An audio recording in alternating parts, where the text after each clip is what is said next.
Assalamualaikum warahmatullahi wabarakatuh. Selamat berjumpa kembali di dalam perkuliahan Sistem Komunikasi D3 Teknologi Telekomunikasi Fakultas Ilmu Terapan.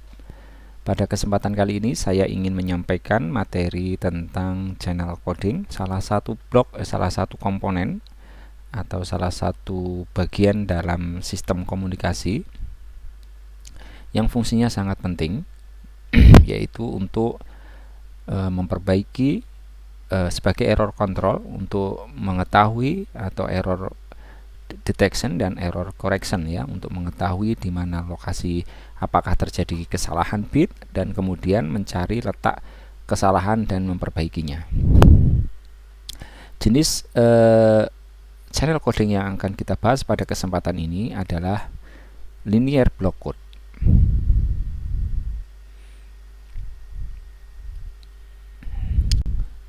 Topik bahasan yang akan kita diskusikan pada kesempatan kali ini, yang pertama kita akan membahas tentang definisi dan fungsinya dari channel coding.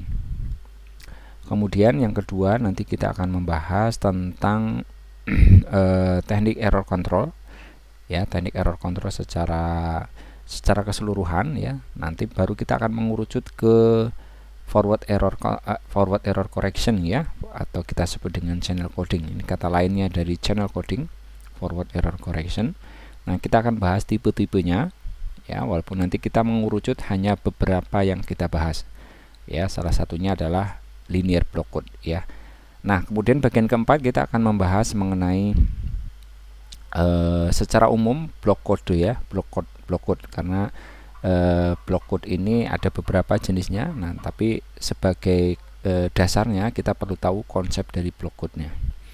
Kemudian bagian kelima kita akan membahas lebih spesifik ke salah satu subclass dari block code, yaitu linear block code. Baik, sekarang kita akan melihat di mana posisi channel coding di dalam sistem komunikasi digital secara umum. Nah, pada slide ini adalah komponen-komponen, ya, di dalam sistem komunikasi digital, di mana channel coding itu ada di bagian sini. Channel coding yaitu jadi channel coding itu sebelum modulasi, ya. Jadi yang kita bahas di pertemuan sebelumnya tentang modulasi digital itu ada di sini, ya. Bandpass modulate. Nah, channel coding ada di sini.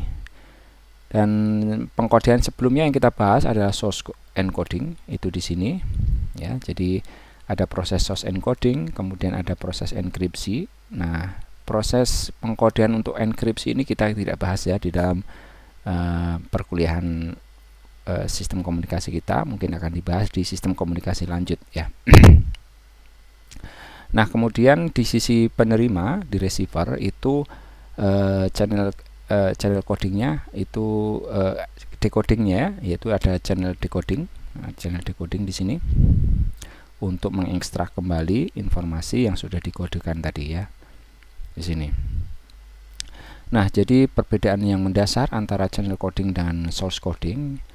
Kalau source coding itu adalah upaya pengkodean dengan upaya untuk mengurangi jumlah bit, ya, jumlah informasi.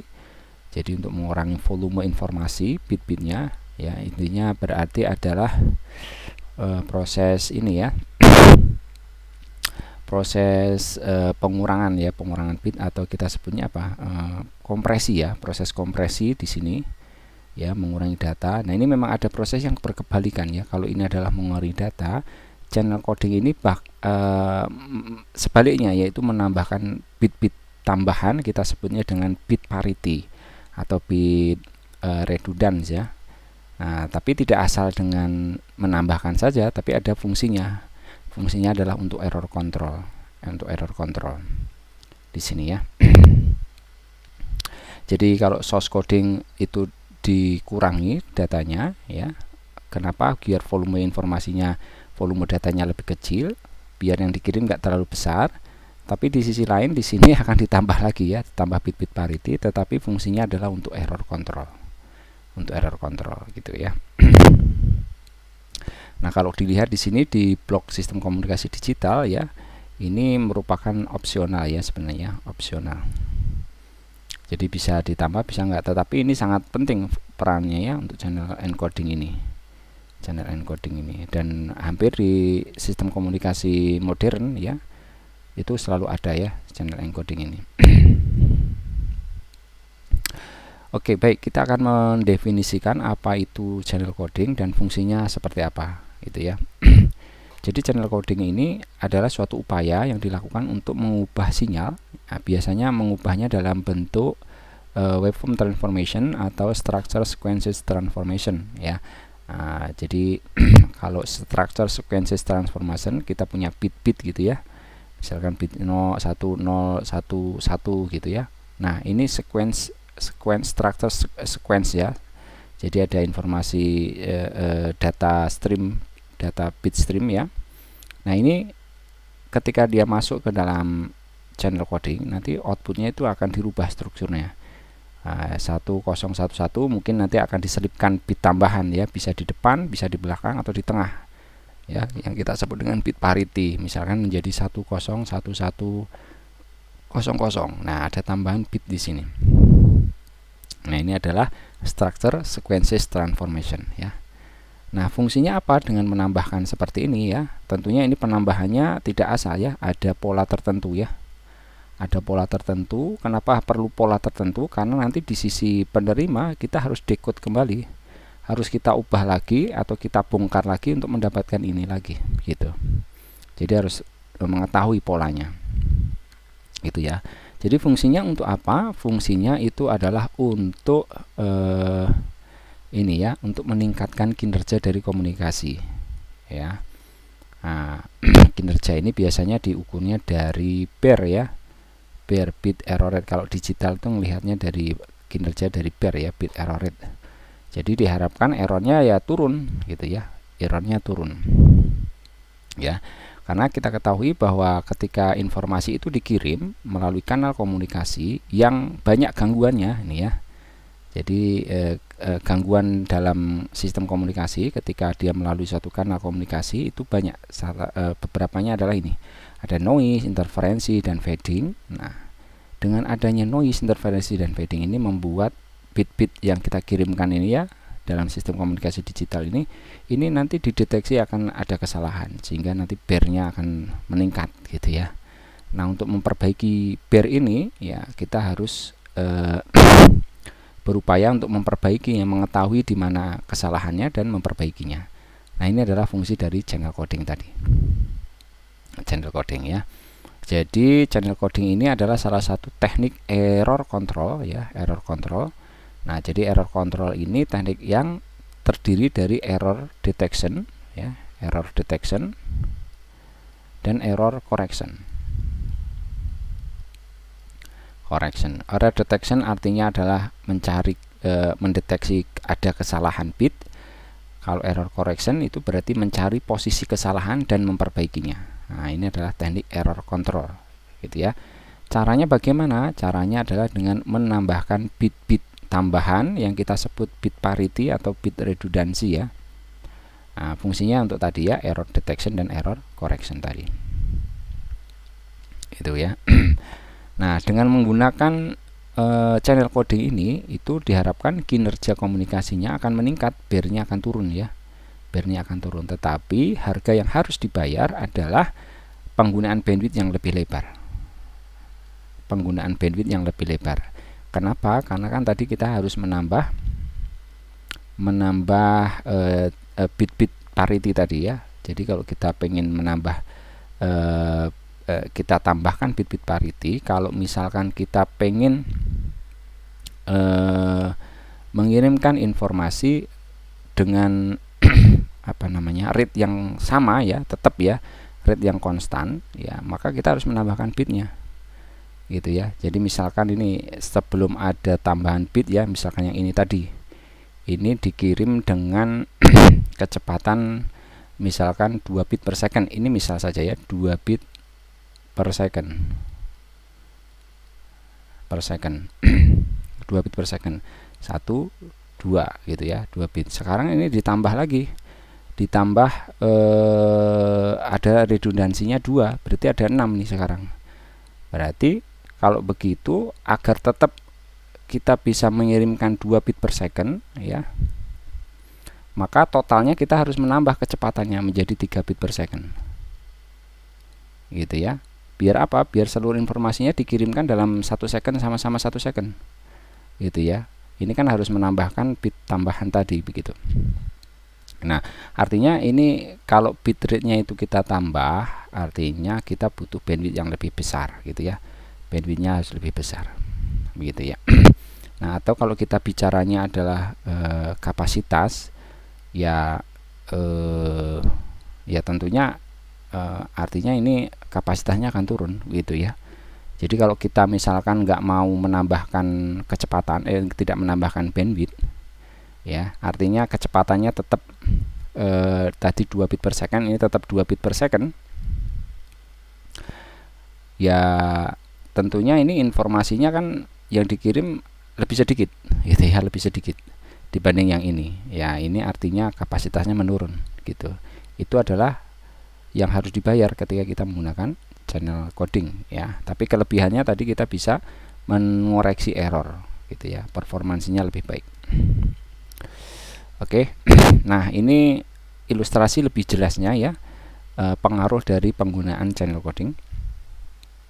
Dari grafik ini kita bisa lihat ya, ini grafik antara EB2NO, energi bit per noise spectral density, dengan probabilitas errornya ya, probabilitas error atau bear-nya ya, atau bear-nya, bit error rate-nya. Nah, jadi grafik yang merah ini adalah grafik untuk yang tanpa channel coding. Untuk yang biru putus-putus ini adalah yang menggunakan channel coding ya. Jadi cara membaca dari grafik ini itu, kalau misalkan kita melihat pada probabilitas error yang sama ya, pada bit error yang sama ya, bear yang sama ya, misalkan kita pakai acuan titik ini misalkan ya, titik sinilah, titik sini ya. Nah, kita lihat kalau kita punya standar bear yang sama, maka ada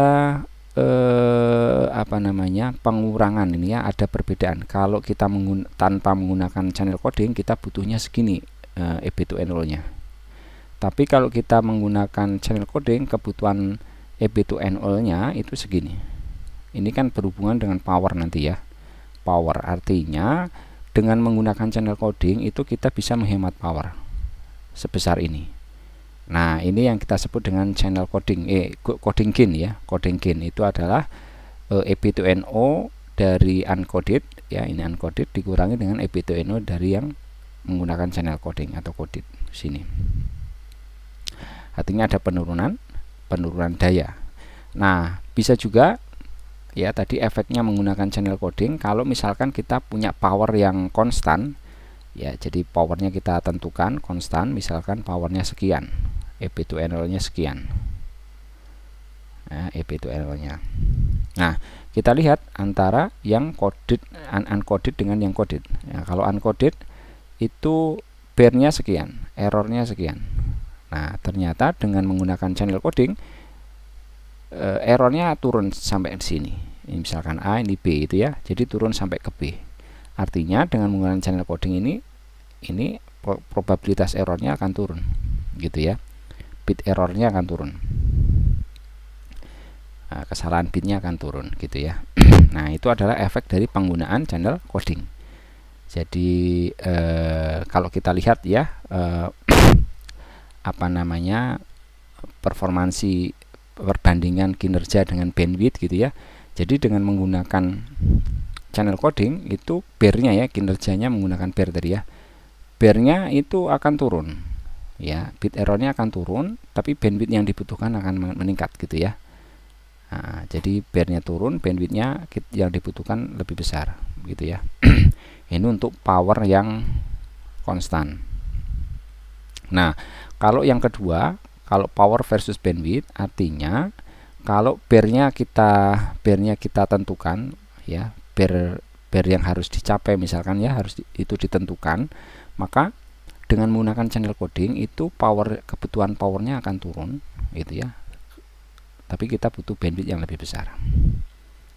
bandwidth yang lebih besar gitu ya, ada peningkatan bandwidth ya. Jadi semuanya itu peningkatan bandwidth semua ya, peningkatan bandwidth. Nah kemudian kalau data rate versus bandwidth, nah kalau bandwidthnya apa namanya bandwidthnya ini kita bikin tetap ya sebenarnya ya. Kalau bandwidthnya ini kita bikin tetap, itu sebenarnya data rate-nya turun karena kan harus menambah bit-bit parity tadi ya. Tapi kalau bitnya ini ditambah gitu ya, sebenarnya data rate-nya juga bisa ditambah, bisa meningkat gitu ya, akan ada peningkatan. Begitu juga dengan capacity dengan bandwidth. Jadi kalau bandwidthnya ditingkatkan, nah kapasitinya sebenarnya juga bisa meningkat gitu ya. Karena apa? Karena performansinya bit errornya itu lebih sedikit gitu. Jadi sebenarnya data rate-nya bisa ditingkatkan gitu, ditingkatkan lebih karena errornya lebih kecil. Begitu ya. Nah, ini adalah fungsi dari channel coding. Nah, pengaruh penggunaan dari channel coding. Ya, sangat berguna sekali ya di dalam sistem komunikasi untuk meningkatkan kinerja dari sistem komunikasi. Oke. Kemudian kita lihat ada beberapa teknik error control sebenarnya di dalam sistem komunikasi. Yang pertama ada yang disebut dengan ARQ atau Automatic Rapid Request. Jadi ARQ atau Automatic Rapid Request ini adalah metode untuk error control dengan cara ini ya teman-teman ya, dengan cara mendeteksi adanya kesalahan atau error, kemudian mengirimkan request untuk meminta mengirim ulang informasi yang salah tadi gitu ya. Nah jadi untuk yang ARQ ini kita membutuhkan komunikasi dua arah. Kenapa dua arah ya? Jadi kita misalkan punya TX di sini, kita punya RX, ini ada pengiriman ya, pengiriman informasi. Nah kemudian diterima oleh RX, kemudian dideteksi, dia harus mendeteksi ada kesalahan apa tidak, itu yang pertama.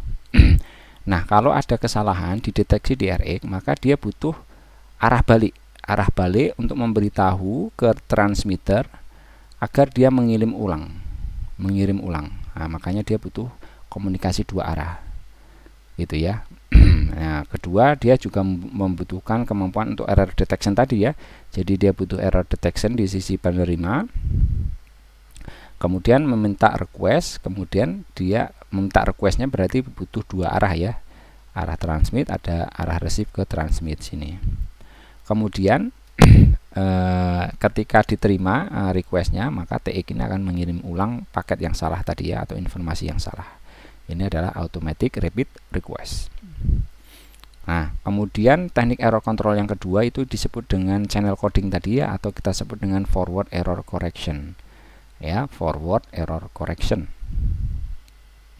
Nah jadi ini memiliki kemampuan dua, yaitu error detection dan memiliki kemampuan error correction gitu ya. Dan kelebihannya lagi dari ARQ adalah dia hanya membutuhkan komunikasi satu arah, jadi dia tidak membutuhkan jalur baliknya. Jadi kalau misalkan ada TX dikirim ke RX, informasinya itu cukup satu arah dari TX ke RX saja, karena nanti di RX atau di receiver di sini itu dia sudah punya kemampuan untuk mendeteksi apakah ada kesalahan, kemudian juga dia bisa mendeteksi di mana posisi salahnya dan kemampuan untuk mengoreksinya tanpa perlu dia berkomunikasi lagi ke arah balik ke sini atau meminta request ke TX lagi. Jadi tidak membutuhkan itu.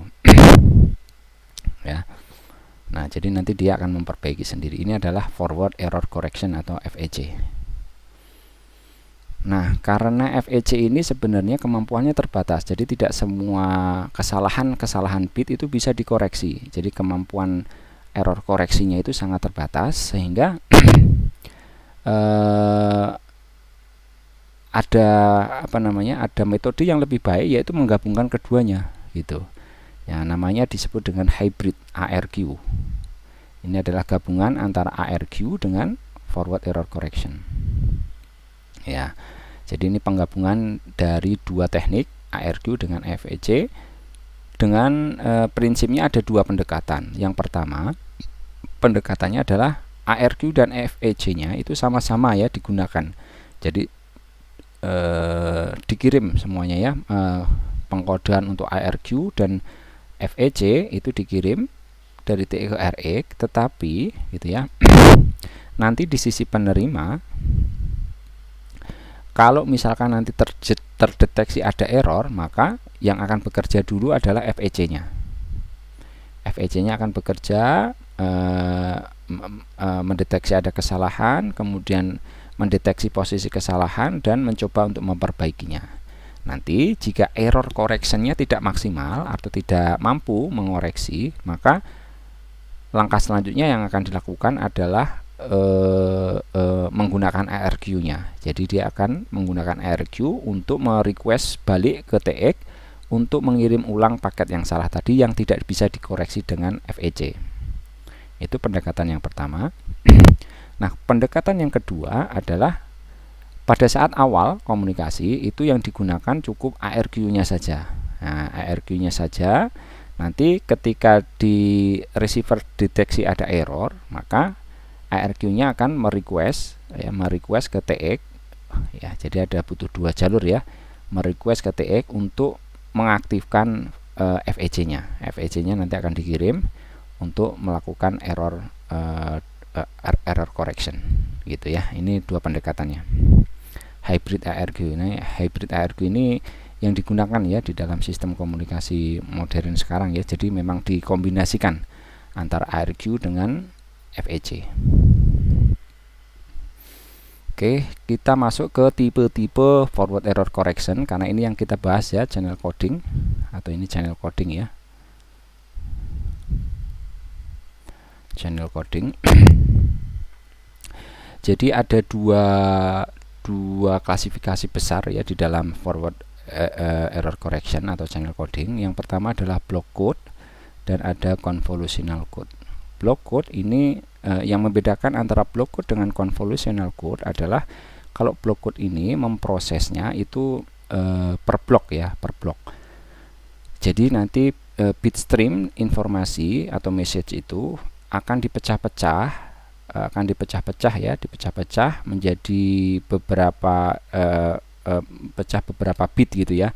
Nah, satu kelompok bit itu kita sebut dengan blok. Misalkan satu blok isinya 3 bit 3 bit, 4 bit 4 bit atau 6 bit 6 bit begitu. Nah, satu blok itu nanti yang akan diproses, kemudian outputnya dari channel codingnya nanti membentuk code word namanya ya, code word.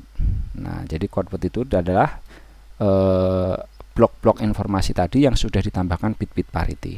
Nah, itu adalah disebut dengan block code. Bedanya dengan convolutional code, kalau convolutional code ini prosesnya adalah bit by bit ya, per bit ini ya. Jadi bit stream ini satu masuk gitu ya, tanpa per blok begini. Nah, block code sendiri itu punya banyak kelas ya, subkelas atau punya banyak jenisnya ya. Nah, ada linear block code, ada Hamming code, Reed-Solomon code, BCH code, ada cyclic code ya, dan masih banyak yang lainnya ya. Kalau convolutional code ada yang disebut turbo code, ada trellis code ya, dan mungkin masih banyak lagi yang lain juga ya. Tapi untuk yang pembahasan kita di materi perkuliahan kita batasi jadi dua ya. Pembahasan kita adalah linear block code dan cyclic code. Tapi untuk yang video kali ini kita akan membahas yang bagian linear block code. Baik, kita bahas dulu tentang prinsip block code ya. Jadi gambarannya tadi sudah disampaikan di depan bahwa block code itu memproses sekelompok bit yang kita sebut dengan message block ya. Message block ini jumlahnya sebesar k bit ya, sejumlah k jumlahnya bitnya. Nanti akan diproses menggunakan binary block encoder ya, dengan coding rate. Nah, coding rate ini adalah perbandingan antara k dan n ya. K ini adalah jumlah bit inputnya atau message blocknya, n ini adalah jumlah bit outputnya atau jumlah code wordnya, bit code wordnya ya, code wordnya. Jadi misalkan coding rate-nya 4/7, berarti ada 4 bit input, 7 bit output. 4 bit message-nya, ada 7 bit code word-nya gitu ya. Ini n-nya, ini k-nya. Begitu ya. Nah, Ya, jadi ini prosesnya ya. Jadi sejumlah k bit tadi itu masuk ke dalam binary block encoder, itu dikodekan menjadi n bit code word ya, n bit code word. Ya, jadi code word ini sudah berisi ini ya, gabungan antara message bit dengan parity bit. Karena code wordnya sejumlah n, kemudian message bitnya, bloknya tadi isinya sejumlah k, maka parity-nya adalah n-k ya, n-k bit. Gitu. Ini nanti code word ini nanti yang akan masuk ke proses-proses selanjutnya, misalkan proses proses modulasi, proses misalkan up converter dan lain-lain ya. Nah, nanti di sisi penerima setelah melalui kanal komunikasi, bit-bit tadi itu, code word tadi itu yang diterima ini nanti akan didekodekan lagi. Ya, ada blok decodernya di sisi penerima untuk mendapatkan message blocknya lagi. Message blocknya nanti didapatkan lagi, gitu ya. Nah, jadi fungsi dari parity bit ini nanti yang digunakan sebagai error controlnya ya, error detection dan error correctionnya. Nah, seperti ini prinsipnya. Oke, untuk memahami konsep dari block code, kita gunakan salah satu contoh ya, yaitu yang paling sederhana itu adalah repetition code. Ya, repetition code. Jadi dari namanya ya, jadi kode pengulangan ya.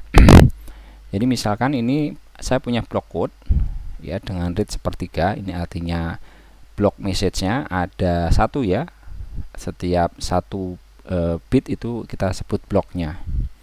Outputnya ada 3, jadi code wordnya jumlah bitnya ada 3. Karena bloknya ada 1, berarti karena biner ya, hanya ada 2 kemungkinan, kalau enggak 0 dan 1. Kalau 0 kita kodekan menggunakan repetition code, jadi kita ulangi 0-nya ini menjadi 000 karena parity-nya adalah 2 bit ya, 0 menjadi 000, 1 menjadi 111. Ini yang disebut dengan repetition code, gitu ya. Jadi kalau misalkan yang dikirim adalah bitnya 1011, ini bit streamnya yang masuk ya, maka nanti code word yang akan dikeluarkan dari block encodernya adalah ini. 1 yang pertama menjadi 111, 0 menjadi 000, 1 yang ketiga menjadi 1 yang kedua ya menjadi 111, 1 yang terakhir menjadi 111. Ini yang akan dikirim. Begitu ya. Jadi yang masuk 4, keluarnya jadi 12 ya. Jadi 12. Itu ya. Nah, nanti ini yang menarik ya, di sisi penerima, kalau code word yang diterima itu bukan 111 dan bukan 000, maka itu sudah pasti dinyatakan itu error gitu ya. Karena kan hanya ada 2 kemungkinan code wordnya ya. Kalau enggak 000 ya 111. Kalau yang diterima misalkan 001, 100 atau 110, 011, ini kan semua tidak sesuai dengan ini. Maka ini dipastikan pasti terjadi error. Nah, untuk lebih jelasnya kita lihat di bagian block decodernya. Ya, block decoder dari repetition code. Misalnya saja yang diterima di sisi penerima ya, bitnya itu adalah bit 1 ya. Ini yang dikirim misalkan bit 1. Nah, bit 1 nanti kan kalau dikodekan menggunakan repetition code tadi menjadi 111 ya. Ya, 11 untuk yang 1/3 tadi ya. 111. Ini yang benernya, ini yang dikirim. Nah, yang dikirim ini code word 111 setelah melewati kanal komunikasi ini kan ada kemungkinan error. Gitu ya. Nah, errornya bisa apa saja? Bisa ini ya. Jadi kan kemungkinan diterimanya bisa 000, 001, 010, 011 dan seterusnya sampai 111. Kalau yang diterima itu adalah 111, maka ini adalah tidak terjadi error, gitu kan ya. Tidak terjadi error kalau yang dikirimnya adalah 111 gitu ya.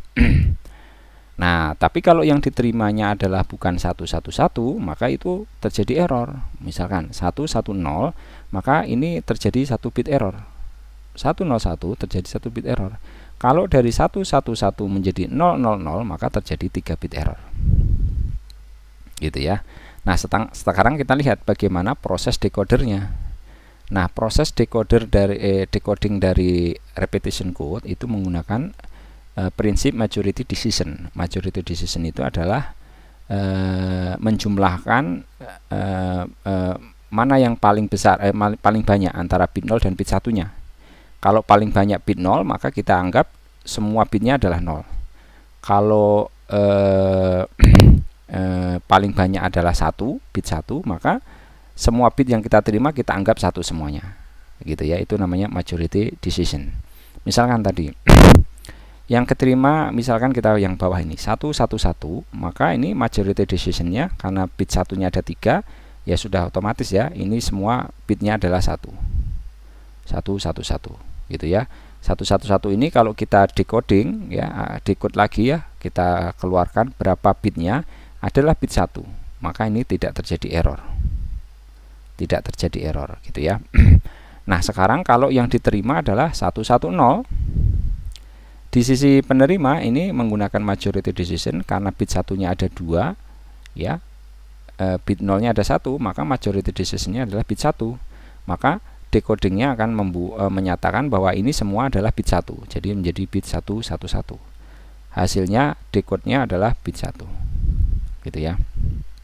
Nah, yang tadinya 110 ini adalah terjadi error, kemudian dilakukan error correction menjadi 111 sehingga bitnya menjadi 1. Nah, jadi ada pembenaran perbaikan ini ya, perbaikan bit ya. Koreksi bit ya, ada koreksi bit. Yang tadinya error menjadi betul, jadi bit 1 gitu ya. Jadi tidak terjadi kesalahan. Walaupun tadi di sini ada kesalahan. Bit 0-nya ini harusnya ini 1 gitu ya. Begitu juga kalau yang ini yang atas ini 101. Ini kan majority decision masih banyak bit 1, maka didekodekan menjadi 111 dan diterima adalah bit 1. Jadi proses ini adalah error correcting. Nah, sekarang kalau kita lihat untuk yang kesalahan bitnya 2. Nah, 100, teman-teman lihat di sini ya. Ini majority decision-nya karena ada 2 bit 0, maka akan diputuskan ini semuanya akan bit 0.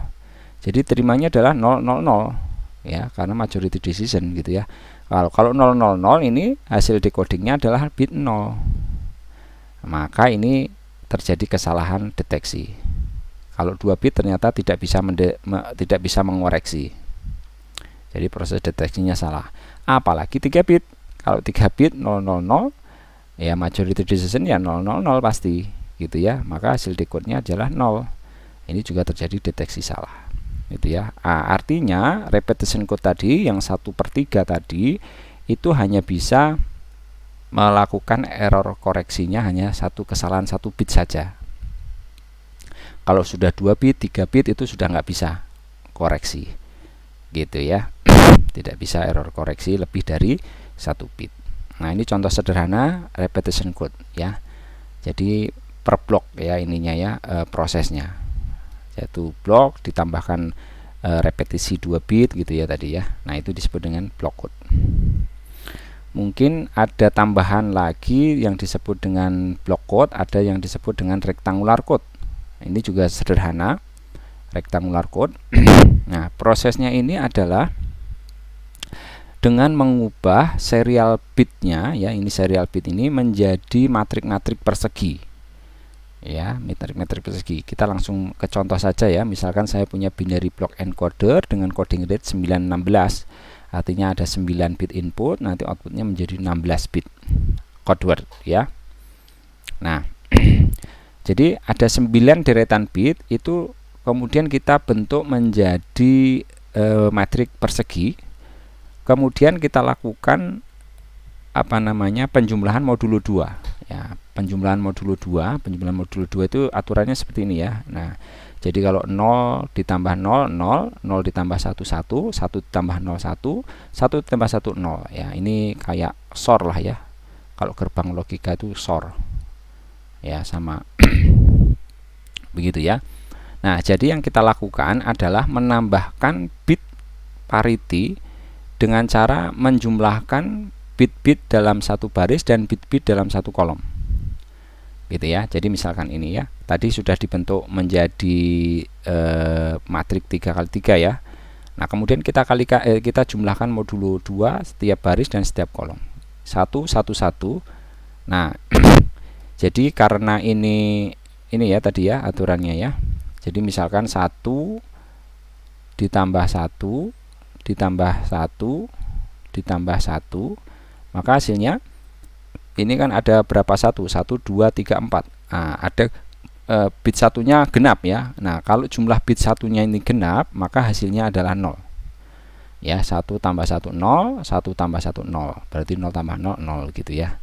Jadi nanti kita cukup menghitung berapa jumlah bit satunya gitu ya kalau penjumlahan. Begitu ya. Kalau jumlah bitnya ganjil ya, bit satunya ganjil misalkan 3 ya, cuma sini 1 ditambah 1 tambah 1 kan satunya ada 3 ganjil, maka hasilnya adalah 1 gitu ya. Jadi secara sederhana nanti kita bisa menghitung di sini 1 ditambah 1 ditambah 1 ada 3 bit satunya ya ganjil, maka hasilnya 1. 0 1 0 ada 1 berarti hasilnya 1. 1 1 0 genap ya, hasilnya 0. 1 tambah 1 hasilnya 0. 1 1 1 hasilnya 1 1. Nah, ini ya yang kita tambahkan adalah ini. Kemudian ini juga ditambahkan juga ya, 0 0 ini 1 1 hasilnya 0. Nah, gitu ya. Nah, ini yang kita tambahkannya. Kemudian yang setelah kita tambahkan bit-bit parity, baik itu di baris ataupun kolom, nanti kita susun lagi. Ya, kita susun lagi dan dikirim secara serial lagi. Jadi kita kirimkan yang ini kirim, yang ini dikirim, yang ini dikirim. Ya, jadi inputnya 9, outputnya jadi 16. Nah, ini yang kita sebut dengan rectangular code. Nah, sekarang bagaimana dari sisi decodingnya? Nah, dari sisi decodingnya kita lihat nanti ya, di mana kemampuan error detection dan error correctionnya, gitu ya. Nah, misalkan saja code word yang diterima adalah ini. Ini code word yang diterima ya, 11110001 11000110. Ini yang diterima.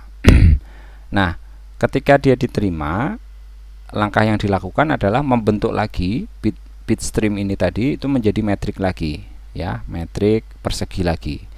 Ya, kalau ini jadi 16 ya jadi 4 kali 4 gitu ya. Jadi 4 kali 4 seperti ini, 1111 0001 1100 011110. Kemudian langkah yang selanjutnya adalah sama seperti tadi, menjumlahkan bit-bit dalam satu baris dan bit-bit dalam satu kolom gitu ya, penjumlahan modulo 2. Nah, kemudian nanti kita lihat hasilnya. Kalau hasilnya penjumlahan modulo 2-nya 0, maka ini tidak terjadi error. Tapi kalau dia tidak 0, maka itu terjadi error. Gitu ya. Nah, kita lihat tadi ya contohnya di sini. Setelah kita tambahkan bit-bit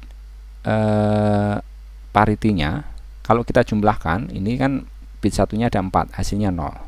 Ini bit satunya ada 2, hasilnya 0. Bit satunya ada 2, hasilnya 0. Bit satunya ada 2, 0. Yang ke sini juga 0, yang ke sini juga 0, yang ke sini 1111 0 juga, 110. Nah, harusnya ini yang benar. Betul ya? Ini harusnya yang benar. Jadi, kalau kita jumlahkan code word ini tiap baris dan kolomnya hasilnya semuanya 0. Ini kalau tidak terjadi kesalahan. Tapi kalau terjadi kesalahan maka nanti hasilnya tidak 0. Seperti contoh ini. 1111 ini hasilnya 0. 0001 maka hasilnya 1. Ini tandanya, ini dari sini sudah ketahuan bahwa ini ada kesalahan. 1100 hasilnya 0, 011 hasilnya 0. 1010 hasilnya 0, 1011 hasilnya 1. Ini hasilnya 0, ini hasilnya 0. Nah, terjadi kesalahan di sini. Di baris yang kedua, di kolom yang kedua, kalau kita tarik, nah nanti ketemu posisi bit yang salahnya di sini. Nah, jadi koreksinya ya tadinya 0 kita rubah jadi 1. Kita rubah jadi 1. Jadi nanti inilah error correctionnya ya. Kemudian kita urutkan lagi gitu ya. Kita urutkan lagi dan kita buang yang bagian baris kolom yang terakhir dan baris yang terakhirnya. Kita coba ambil bagian ini ya, metrik 3x3-nya ini ya, metrik kali 3-nya. Jadi kita susun lagi menjadi 111 010 1110. Jadi tadi ya yang perbaikinya adalah bit sini ya, 11101. Nah ini bit ini yang diperbaiki, tadinya 0 menjadi 1. Inilah contoh error detection dan error correction menggunakan block code. Lebih spesifiknya adalah rectangular code namanya ya. Ini contohnya. Oke, sekarang kita masuk ke linear block code. Ini yang harusnya kita bahas lebih detail ya. Ini adalah linear block code. Nah, jadi konsepnya block code sama seperti tadi, ada k bit message block, outputnya adalah n bit, sejumlah n bit ya, dengan coding rate k per n. Oke. Nah, yang menjadi ciri linear block code itu kalau dia memenuhi dua ini ya, ciri ini. Jadi linear block ini memenuhi dua ciri ini, maka kita sebut sebagai linear block code ya. Yang pertama, kalau di dalam code word itu memuat code word yang isinya adalah all zero, maka itu ciri yang pertamanya terpenuhi.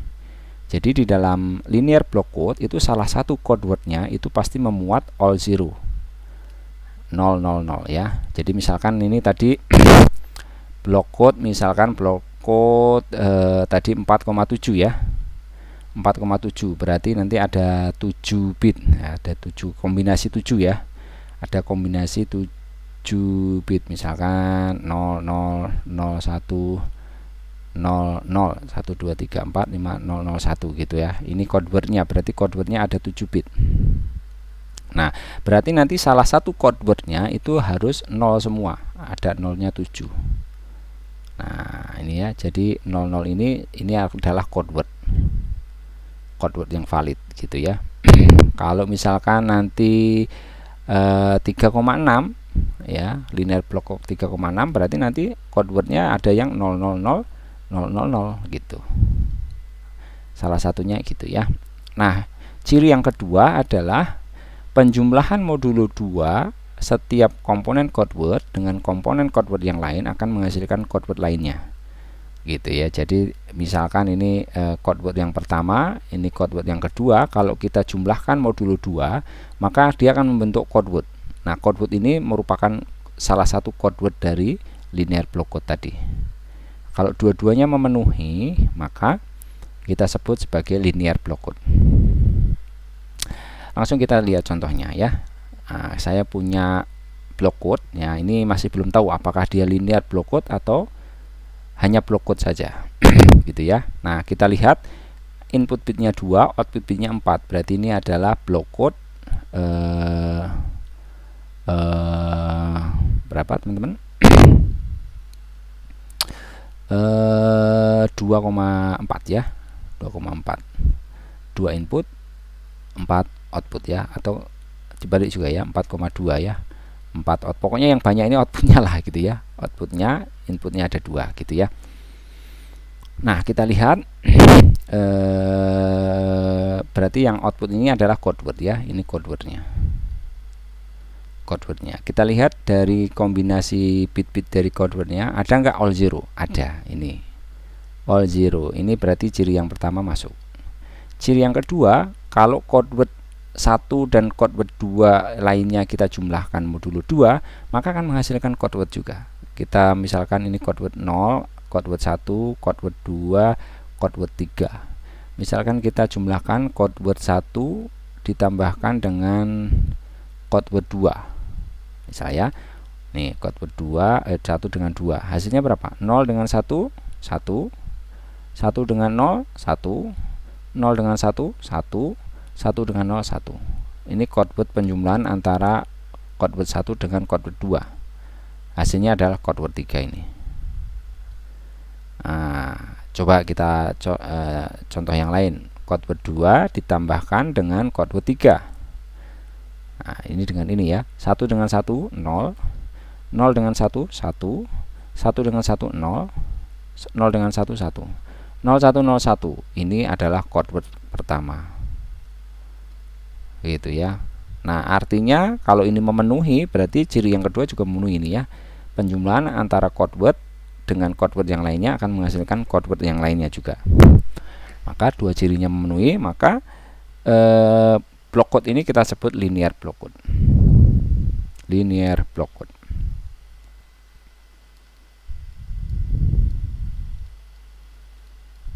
Nah, linear block code ya.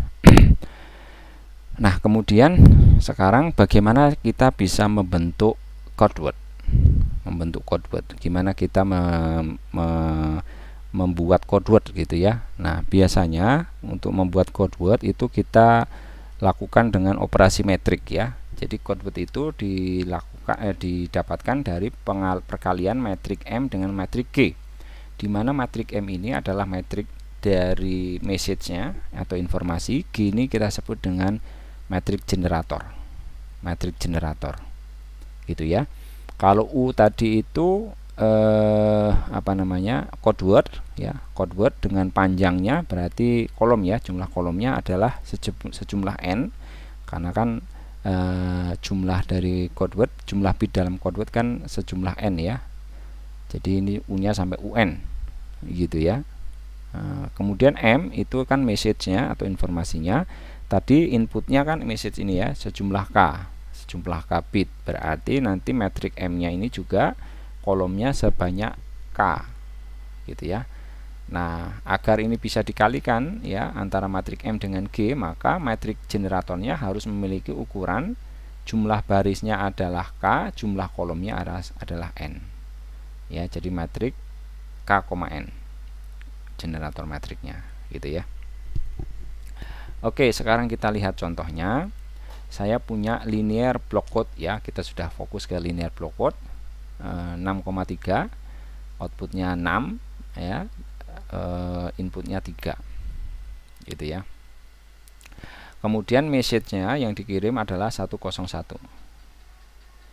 Generator metriknya ini 110, 100 dan seterusnya ini ya. Nah, pertanyaan adalah tentukan code word-nya. Nah, code word-nya bisa dicari dengan perkalian metrik M dengan metrik generatornya ya. Jadi U atau code word-nya adalah 101 dikali dengan generator metriknya. Ini perkalian metrik biasa ya.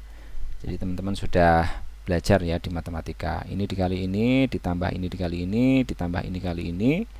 Nah, itu akan menghasilkan komponen yang ini ya. Elemen yang ini. Kemudian ini dikali ini, ditambah ini dikali ini, ditambah ini kali ini akan menghasilkan yang ini. Dan seterusnya, gitu ya. Nah, ini yang kita sebut dengan code word. Ini code word-nya gitu ya. Ini cara membentuk code word. Kemudian ada istilah yang disebut dengan systematic linear block code. Nah, ini adalah kasus khusus dari linear block code ya, kasus khusus ya yang disebut dengan systematic. Apa yang dimaksud dengan systematic linear block code ya? Systematic linear block code. Nah, kita lihat langsung ke contohnya ya. Kalau misalkan saya punya linear block code 6,3, inputnya 3, outputnya 6. Berarti kalau inputnya 3, berarti ada 8 ya, 2 pangkat 3 kemungkinan inputnya 000, 001 dan seterusnya sampai 111. Ini adalah message-nya ya, message block-nya. Nah, kemudian kita kalikan dengan generator metrik, hasilnya seperti ini. Kalau dikalikan metrik ya, ini kali ini tambah ini kali ini gitu ya. Hasilnya ini. Nah, kalau teman-teman perhatikan di dalam code word ini ya, di dalam code word ini itu ternyata kita bisa langsung melihat bahwa di situ kelihatan message block-nya. Ya, jadi misalkan kita lihat ya, kita lihat bagian 3 bit output yang terakhir 000, 001, 010. Bukankah itu adalah input ya? Nah, jadi kalau di code word-nya itu langsung kita bisa mengetahui di situ ada deretan bit-bit untuk inputnya atau message block-nya, maka ini kita sebut sebagai systematic linear block code. Ya, sebenarnya nanti informasinya itu bisa di belakang, bisa juga di depan ya. Nah, ini disebut dengan systematic linear block code gitu ya. Ini kasus khusus ya.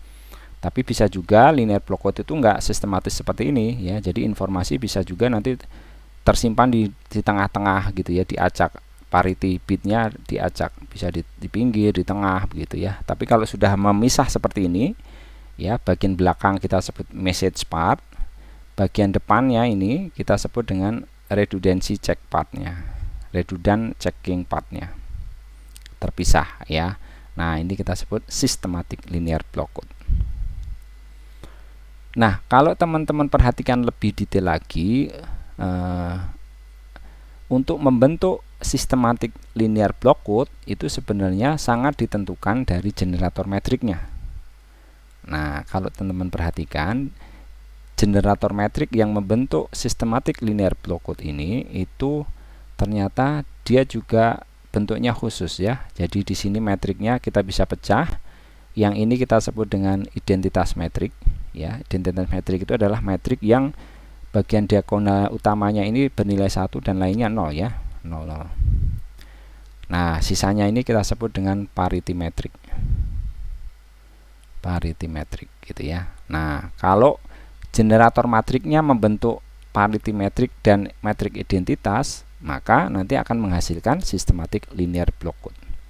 Nah, jadi seperti ini ya. Jadi matrik generatornya kita bisa pisah. Dia terdiri dari parity metrik P dan identitas metrik ya. Identitas metrik, maka ini akan membentuk systematic linear block code. Begitu ya. Nah, kalau misalkan kita punya non sistematik ya, non sistematik itu artinya generator metriknya tidak memenuhi struktur seperti ini ya. Jadi dia tidak membentuk metrik identitas. Itu bisa kita ubah ke dalam systematic linear block code dengan cara kita bisa memanipulasi generator metriknya ya, dengan cara melakukan operasi penambahan modulo 2 antara baris ya, antar baris dari generator metriknya. Jadi misalkan ini ya, ini kan tidak sistematik. Biar sistematik, ini bagian sini, bagian ini dan bagian ini kan harus kita bikin 0. Kalau ini 0, ini 0, ini 0 kan jadi sistematis ya. Jadi sistematis, ini menjadi metrik identitas. Bagaimana caranya biar ini 0, ini 0, ini 0? Yang dilakukan adalah row 1 ditambah row 3, kemudian itu menggantikan row 3. Row 1 atau baris 1 ditambahkan baris 2, ditambahkan baris 4, itu kita untuk menggantikan baris keempat. Jadi kita lihat baris 1 dan baris 3, 1 dan 3. 1 ditambah 0, 1 di sini ya, 1 ditambah 0, 1, 0 ditambah 1, 1, 1 ditambah 1, 0, 0 ditambah 0, 0, 0 ditambah 1, 1, 1 ditambah 1, 1, 0 itu ya. Jadi hasilnya adalah 1, 1, 1, 0, 0, 1, 0. Nah, ini hasil penjumlahan dari baris 1 dan baris 3. Nanti baris hasilnya ini kita gantikan untuk baris yang ketiga. Jadi baris yang ketiga ini kita ganti dengan ini. Hasilnya adalah ini. Hasilnya adalah ini 111 00 10. Itu ya. Nah, kemudian yang kedua juga ya, baris 1 tambah baris 2 baris 4. Ya, hasilnya nanti digantikan untuk menggantikan baris yang keempat. Hasilnya adalah ini. Hasilnya ini ya. Nah, kalau sudah seperti ini kan ini sudah membentuk matrik identitas yang ininya ya. Sudah matrik identitas sehingga ini sudah membentuk sistematik ya. Jadi nanti kalau message-nya kita kalikan dengan generator matrik ini, nanti code word-nya akan sudah dalam bentuk terpisah ya. Jadi ada parity dan kemudian ada message-nya. Begitu cara merubahnya ya. Baik, sekarang kita lanjutkan dari sisi decodernya ya. Jadi bagaimana proses error deteksi dan bagaimana proses error koreksinya gitu ya. Nah, kita lihat di sini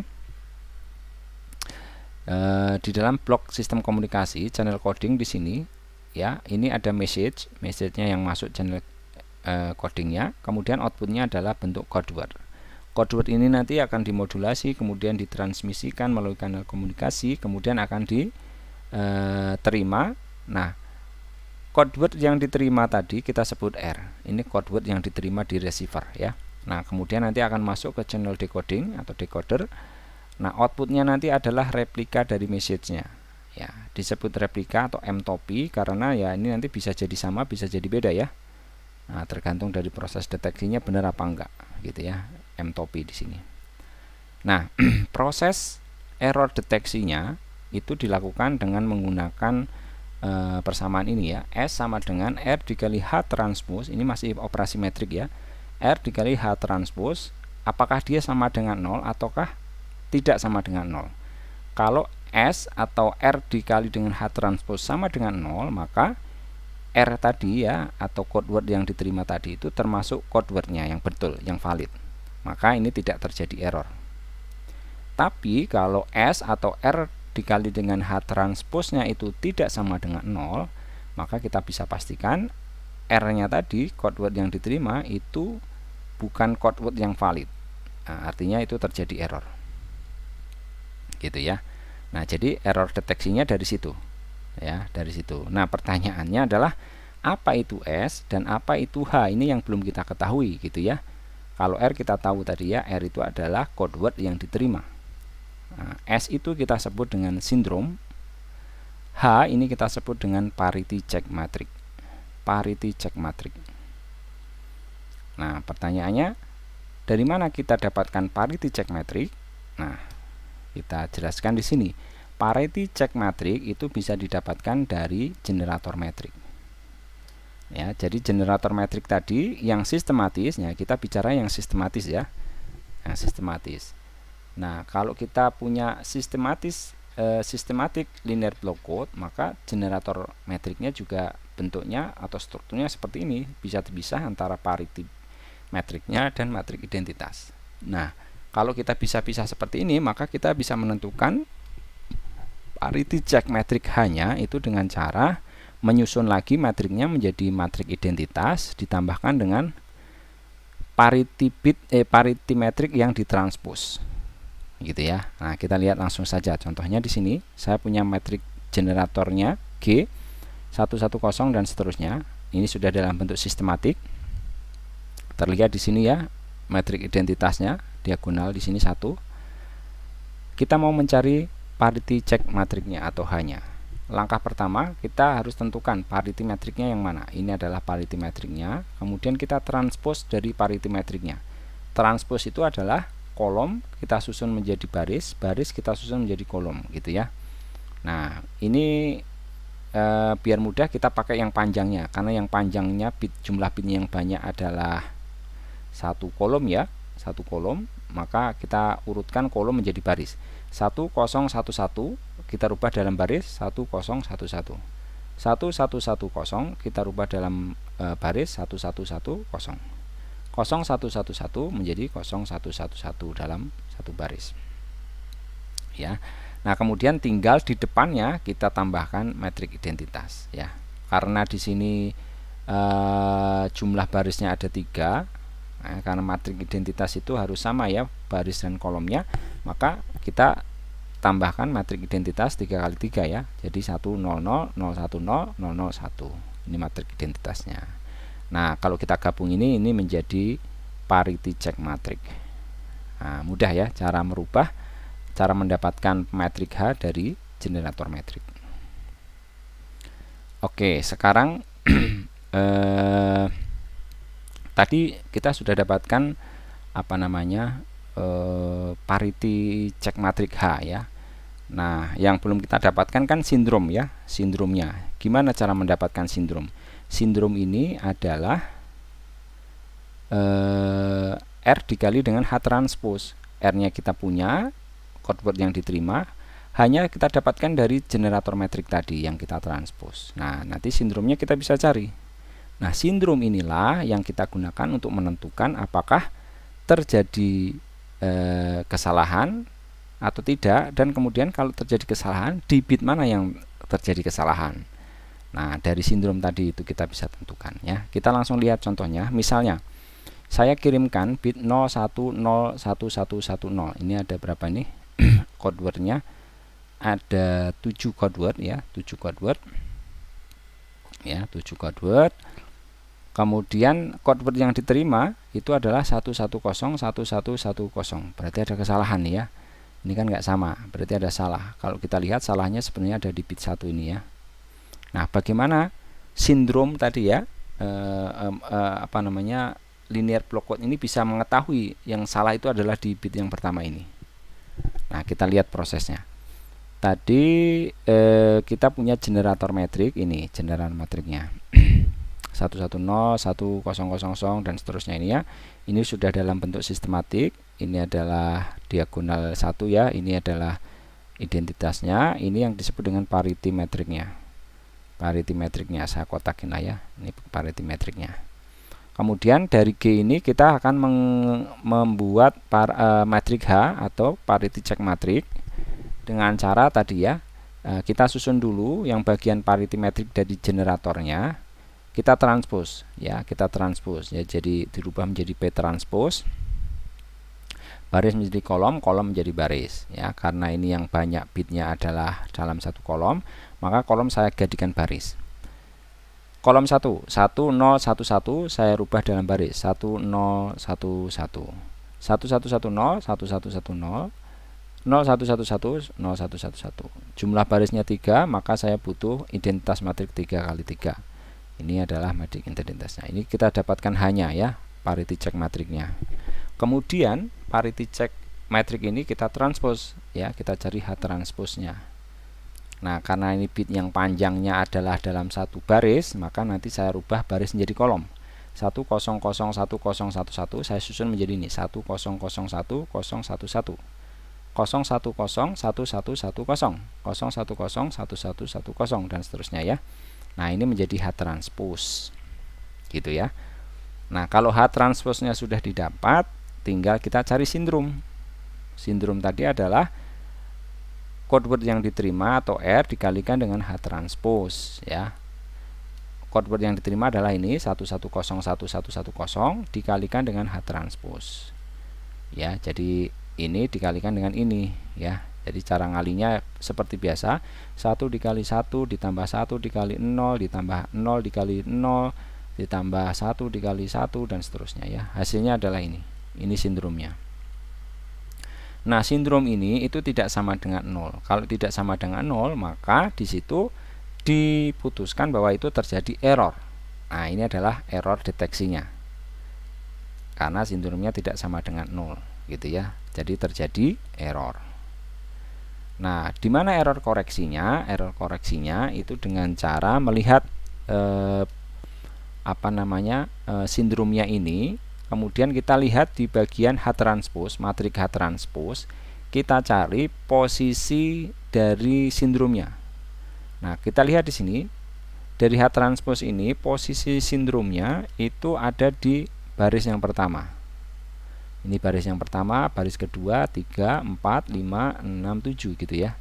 Baris yang pertama, maka kita punya error patternnya ya, error pattern atau matrik errornya adalah 10000000 gitu, karena sindromnya berada di posisi yang pertama, baris yang pertama tadi.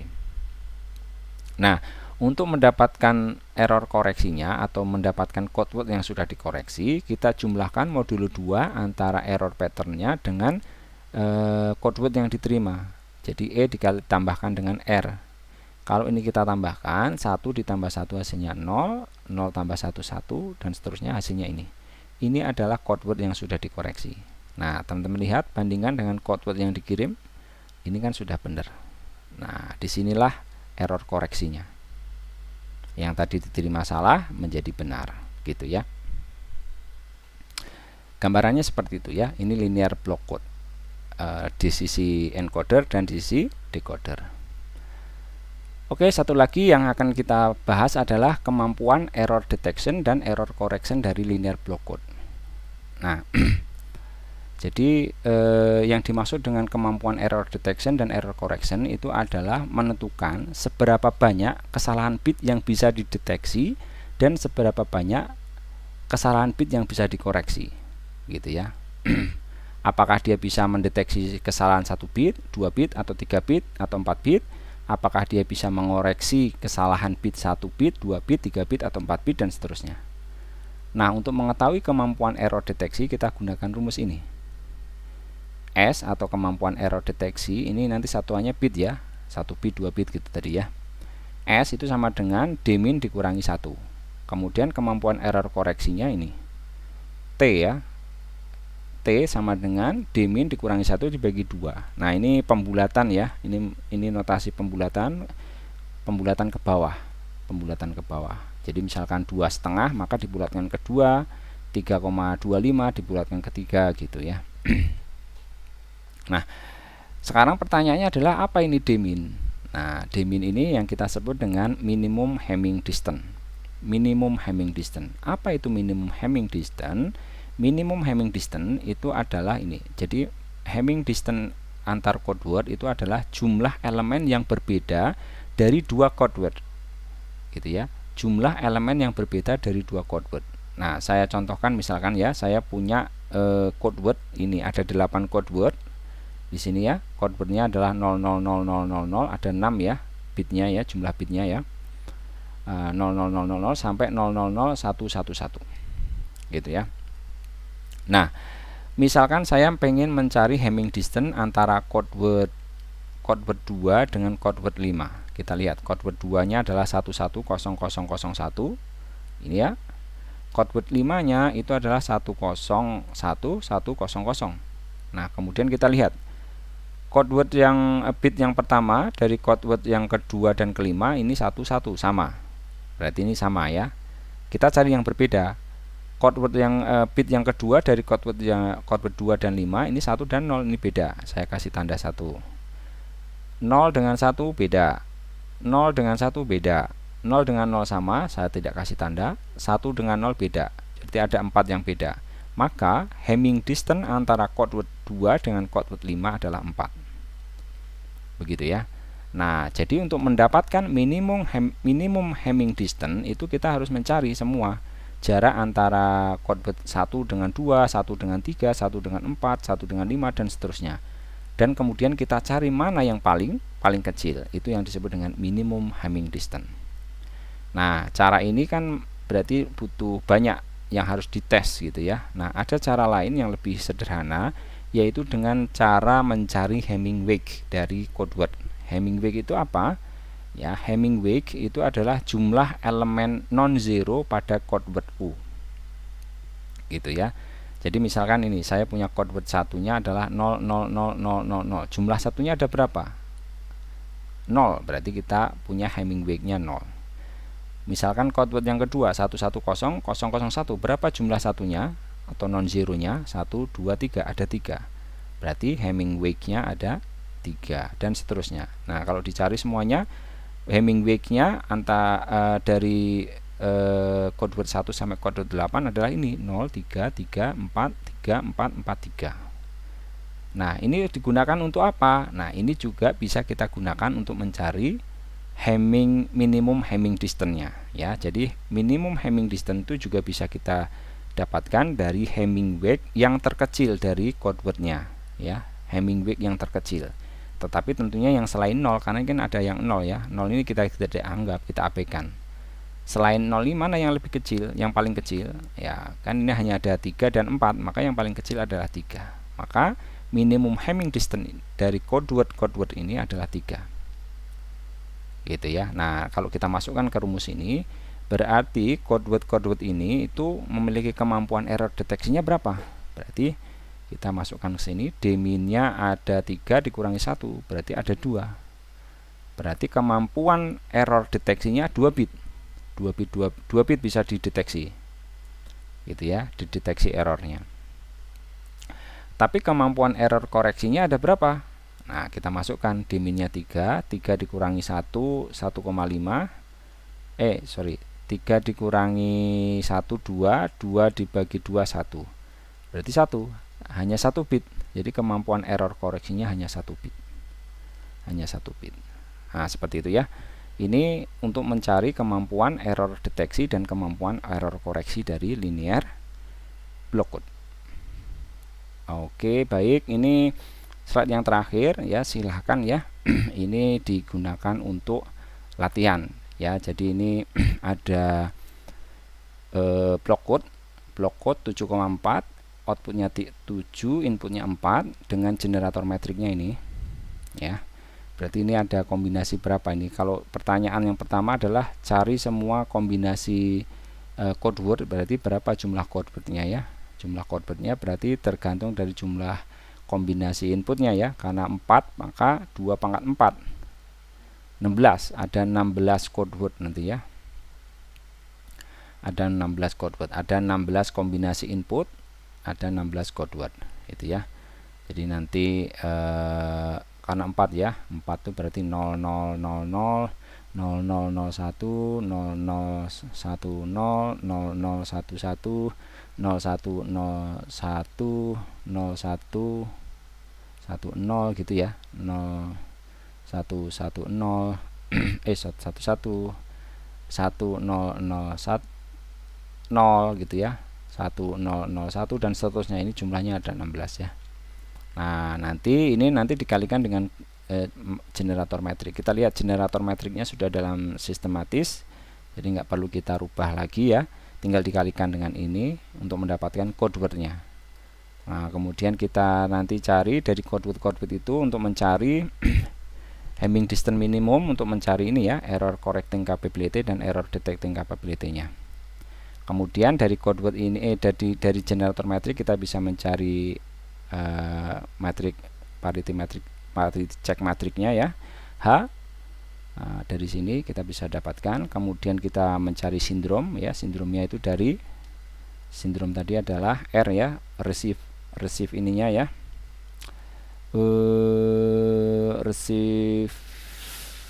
receive code wordnya dikali dengan H transpose ya. Oke. Kemudian kita juga bisa kalau input yang receive R-nya ini ya.